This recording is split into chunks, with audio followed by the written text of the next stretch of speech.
Bukan juga aku niatku menengok istrimu yang macam siluman ular itu.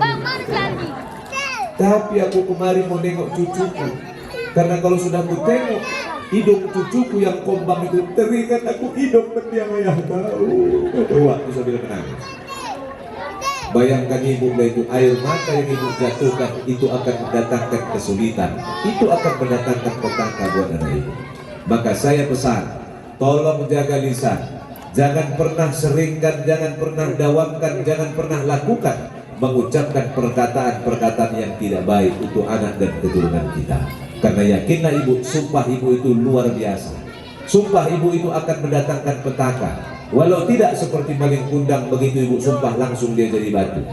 Tapi yakinlah ibu, kita belajar dari sebuah pengalaman bahwa seorang ulama besar, bahwa seorang guru besar, bahwa seorang imam besar yang bernama Abdurrahman As-Sudais. Dia ini imam besar, Pak. Di mana dia imam besar? Di Masjidil Haram. Suaranya lantang. Dia saat ini sudah menjadi imam senior di Masjidil Haram. Tak lagi bertugas.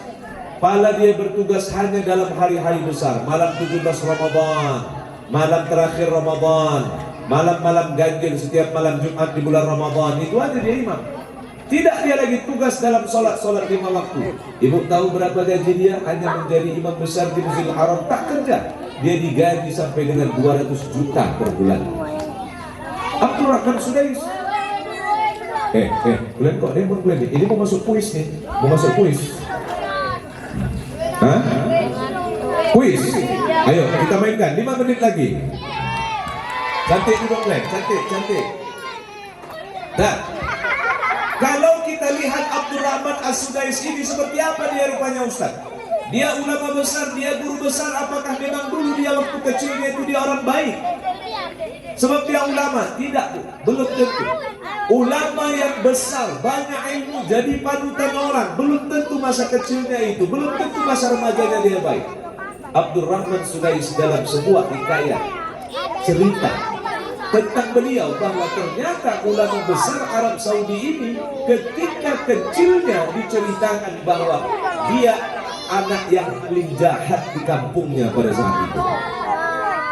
Abdurrahman Sudais seperti apa? Dan jahat Abdurrahman Sudais itu tidak sama seperti jahat anak-anak kebanyakan. Saya tanya ibu, Bu, kalau ibu masak gulai, begitu gulai habis ibu masak, lantas anak ibu datang dari rumah, dari depan rumah, dia bawa pasir, dia siramkan ke dalam kuali yang ibu sedang masak gulai. Kira-kira kalau pasir dimasukkan sama anak ibu ke dalam kuali yang berisi gulai, apa yang ibu bilang? Sumpah serapah, bimoli, bibir monyong 5 inci. Tahap apa yang dibilang inci itu? Memanglah kau anak gak ada otak, rasaku dari lubang belut kau keluar ya. Gak tahu kau mama tunggang pinggang mama mau patah, kau masukkan pula pasir. Nasib ketua. Emang anak gak ada otak, tapi lah cemana kau gak ada otak? Sama kau kayak bapakmu juga gak ada otak. Kena juga laki. Nggak cukup lakinya, kena mertuanya, kena nenek, semua merembet-rembet, kena habok, kena marah. Beda dengan mama Abdurrahman Sudais. Ketika Abdurrahman Sudais dia ambil pasir, mama Abdurrahman As-Sudais juga jago masak rendang, masak kari.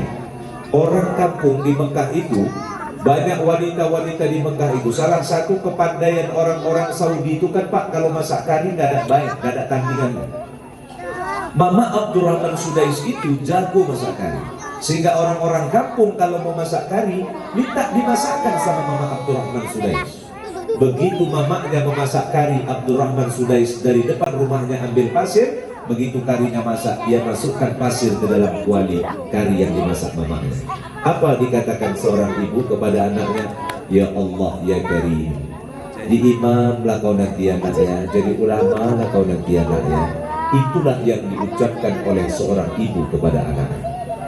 Maka melalui peristiwa memperingati merayakan hari kelahiran Nabi, saya ingin ingatkan ibu, tolong dijaga mulut. Kalau anak kita berbuat jahat, kalau anak kita melakukan sesuatu yang gak ibu sukai, contoh di musim hujan, orang di sekolah pulang dari sekolah kaki ayam, sepatunya diangkat, kakinya berlumpur, ibu baru siap ngepelon nih pulang. Nggak assalamualaikum, assalamualaikum, katanya. Kadang dia pun masuk aja kakinya becek-becekan, kotor-kotoran, ibu baru siap ngepel, pinggang mau patah ngepel, tengok rumah belum siap dipel udah kelumpur lagi. Jangan ibu marah-marah. Ada anak ibu suka-suka manjat, ya? Pohon dipanjatnya, kursi dipanjatnya, jendela dipanjatnya. Jangan, memanglah kau kayak monyet kamu tengok ya, manjat ada kerja kau, manjat ada kerja kau. Mudah-mudahan nanti udah besar jadi monyetnya itu. Motor gerobak dipanjatnya, pokok kelapa dipanjatnya, semua dipanjatnya. Siapa yang mau disalahkan? Ibu. Maka ketika Aminah melahirkan Nabi, ketika Aminah melahirkan junjungan sekalian alam Rasulullah Muhammad SAW, disambut oleh dua wanita yang amat suci. Lantas diapain Ustaz? Dua wanita yang amat suci ini menyerahkan Muhammad kepada atuknya karena ayah Nabi Muhammad tidak ada lagi bersamanya pada saat itu. Kita cukupkan dulu. Aku mau lari kemari. Anak-anak Ustaz. Halo anak-anak Ustaz. Halo anak-anak Ustaz. Kalau Ustaz bilang kakak, jawabnya saya, oke? Kalau Ustaz bilang abang, jawabnya siap, oke? Oke. Kakak, abang, siap. Kakak, abang, kuis pertama masuk. Siapa yang tahu anak Nabi ada berapa? 7. Kalian jangan langsung dijawab. Kuisnya Ustadz batalkan. Tunjuk tangan, Ustadz panggil di sini, kau jawab, baru langsung nanti Ustadz nyatakan Anda berhak dapat hadiah. Oke, pemanasan. Ada sebentar lagi kuis kedua akan dilanjutkan. Syaratnya ketika Ustadz tanya jangan langsung kau jawab, tunjuk tangan. Oke? Oke. Kita tutup. Sponsor lagi ya. Duduk, diam. Kalau duduk, diam, tenang, aman. Kita lanjutkan kuisnya. Hadiahnya udah Ustaz bawa tadi. Disponsori oleh Bank BRI cabang Sukarame. Dah. Begitu Nabi Muhammad SAW diserahkan kepada atuknya. Siapa nama kakek Nabi? Ya, Ustaz belum kasih kuis. Ini pertanyaan aja nih. Kakek Nabi ayo jawab. Jawab dulu, jawab. Abdul. Masih bagus kan berarti, masih loadingnya masih mantap. Diserahkanlah Muhammad kepada kakeknya Abdul Muthalib. Lantas Muhammad SAW dibawa seorang kakek memutari Ka'bah sembari mengantunkan kalimat-kalimat tauhid, la ilaha illallah, la ilaha illallah, la ilaha illallah. Berapa kali? 7 kali. Setelah Nabi Muhammad diputarkan sekeliling Ka'bah sebanyak 7 putaran, lantas Abdul Muthalib memberi nama kepada cucunya, namanya Muhammad. Satu nama yang belum pernah diberikan kepada putra-putra lain. Pada saat itu belum seperti sekarang. Kalau sekarang kan enggak kebanyakan nama Muhammad, ya kan Bu? Nah, datang awak ke Tapuk Bongkar nih nanya, wah apa di mana sini rumah Wak Muhammad? Bukan langsung dijawab sama Ocik itu. Ocik itu balik bertanya sama yang nanya, Muhammad yang mana? Kata Ocik itu. Udah kebanyakan Muhammad. Pada saat itu belum ada nama Muhammad. Baru satu-satunya nama Muhammad ditabalkan oleh seorang kakek kepada cucu tercinta. Begitu ditanya oleh orang-orang Quraisy di Mekah, ya Abdul Muthalib, ya, kenapa kau kasih nama cucumu Muhammad? Apa jawab Abdul Muthalib? Aku punya harapan kelak cucuku ini menjadi anak yang terpuji. Sikapnya terpuji, perbuatannya terpuji, kata-katanya terpuji. Doa seorang kakek diijabah Allah, Nabi Muhammad menjadi orang yang terpuji. Kapan, di mana dia berada, dia menjadi orang yang terpuji. Dunia memujinya. Sampai saat ini dalam satu buku diterangkan, satu tokoh filosof perubahan nomor 1 di dunia belum ada yang bisa mengimbangi dia. Siapa dia? Muhammad bin Abdullah. Apa hikmah yang mau kita petik? Bu, ketika ibu melahirkan, atau ketika menantu ibu melahirkan, atau ketika menantu bapak melahirkan, tolong ingatkan bapaknya dan mamanya bahwa jangan jauhkan dia dari keluarga bapaknya. Satu. Dan yang kedua, jangan jauhkan dia dari ayahnya. Ustaz, kenapa Nabi Muhammad saat itu nggak dikasihkan kepada bapaknya? Bapaknya sudah nggak ada.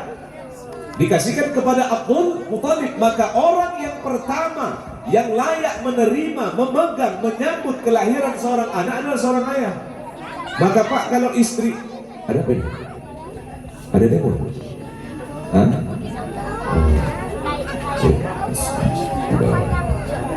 Selamatkan Bu, selamatkan. Kupikir tak ada apa, badan bom meledak tadi kupikir. Rupanya ada kecelakaan lalu lintas. Dah. Jadi Ustaz, ya, kalau lahir anak kami di Tapuk Bongkar nih, mau kami kelilingkan di Ka'bah. Di sini tak ada Ka'bah Ustaz, yang ada pokok mangga, pokok kamboja, pokok kuini, pokok pisang. Kemana mau kami kelilingkan anak kami Ustaz? Tak usah pala bapak-bapak kelilingkan anak bapak mengelilingi Ka'bah. Karena di Mandala ini tak ada Ka'bah. Yang ada Ka'bah di asrama haji, itu pun Ka'bah ece-ece. Jadi Ustaz, ke Mekah sana kami Ustaz, berapa biaya melahirkan? Itu pun kadang biaya rumah sakit awak ngutang. Mana pula awak mengelilingkan bawa ke Mekah sana? Tidak. Islam mengajarkan, Islam memberikan kemudahan. Tak perlu kita putarkan anak yang baru lahir mengelilingi Ka'bah sebagaimana Muhammad diputarkan oleh kakeknya. Akan tetapi prosesi kelahiran harus diiringi dengan proses putar-memutar. Apa intinya yang mau diputar? Anak diputar. Pemutarannya tidak mengelilingi Ka'bah, tetapi pemutarannya dikelilingi kalimat-kalimat yang memuji Allah. Lahir anak, sambut Pak. Gimana sambutnya? Letakkan kepala anak di atas lengan kita sebelah kiri, dekatkan kuping anak ke mulut kita. Allahu Akbar, Allahu Akbar, la ilaha illallah. Azankan. Habis itu putar. Kayak mana putarnya Ustaz? Ambil kepala anak pakai tangan kanan, putar.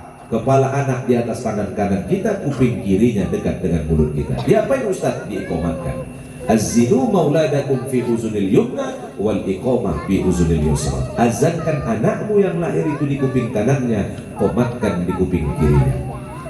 Dan pas di kuping kiri, komatkan. Allahu Akbar, Allahu Akbar, la ilaha illallah. Tapi saya berpesan, duhai kepada para suami, jangan semangat kali ngazankan anakmu. Kuat-kuat pula diajarkan wa'adu.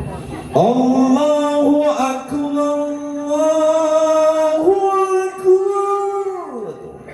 Begitu habis waktu mengajarkannya, anaknya pun jegang-jegang. Kenapa? Tak juik kata orang Padang. Jadi tak usah kuat-kuat kali Pak. Sedang yang penting terdengar kelisan dia, biar tertanam di dalam hatinya, biar tertanam di dalam dirinya. Sebelum dia mendengar apa yang tak patut dan tak pantas untuk didengar, sudah terpatri di dalam hatinya kalimat la ilaha illallah. Mentauhidkan Allah, ya, menanamkan kalimat-kalimat Allah di dalam diri anak dan keturunan kita. Baik, setelah itu dikasihlah dia nama Muhammad, ya, dikasih dia nama Muhammad. Apa yang mau kita ambil hikmahnya Ustaz?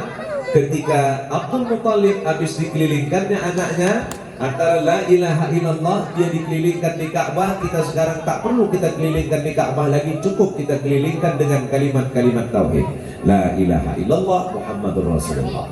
Setelah itu kasih nama. Kalau Nabi Muhammad ketika lahir dia dikasih nama Muhammad, apakah sekarang Ustaz lahir anak kami, lahir cucu kami, kita kasih juga namanya Muhammad? Tak pala. Intinya kasihlah nama yang baik-baik. Mana nama yang baik itu? Baik itu ada 3 macam. Yang pertama baik menurut adat, yang kedua baik menurut agama, yang ketiga baik menurut agama. Jadi Ustadz, nama anak yang baik itu seperti apa Ustadz? Kami mau ambil nama yang baik menurut zaman. Jangan cuma nama baik menurut zaman, gabungkan dia dengan ketiga-tiganya. Cantik baik menurut adat, baik menurut agama, baik juga menurut zaman. Terkadang ini kita enggak, supaya keren, ambil cantiknya menurut zaman saja. Kayak mana cantik menurut zaman? Dikasihlah nama-nama artis kesayangannya, dengan penuh harapan supaya